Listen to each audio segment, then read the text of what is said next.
আমি ষষ্ঠ থেকে দশম শ্রেণী পর্যন্ত পড়াশোনা করছি বলদিয়া দর্শক বহুমুখী উচ্চ বিদ্যালয়ে।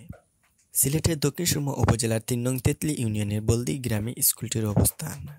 এই গ্রামে শিক্ষা বিস্তারের উদ্দেশ্যে ২০০৩ সালে বেসরকারি উদ্যোগে বিদ্যালয়টি প্রতিষ্ঠা করা হয়।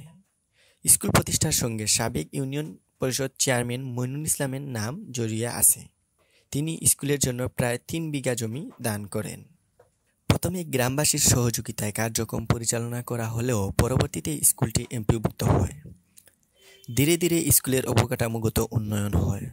বর্তমানে সরকারি অর্থায়নে 4 তলা বিশিষ্ট একটি ভবন নির্মাণাধীন। প্রায় ৫ শতাধিক শিক্ষার্থী এই স্কুলে পড়াশোনা করছে।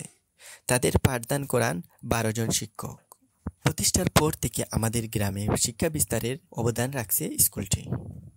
উপজেলা ও জেলা পর্যায়ে নানান ধরনের প্রতিযোগিতাতেও কৃতিত্বের স্বাক্ষর রাখছে স্কুলের শিক্ষার্থীরা।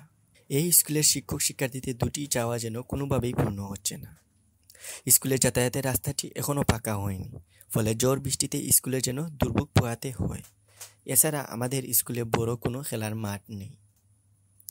আমি চাই স্কুলের এই দুটি সমস্যা নিরসনের জন্য দ্রুত উদ্যোগ নেওয়া হয়। তাজুল ইসলাম সামি, hello.bdnews24.com, সিলেট।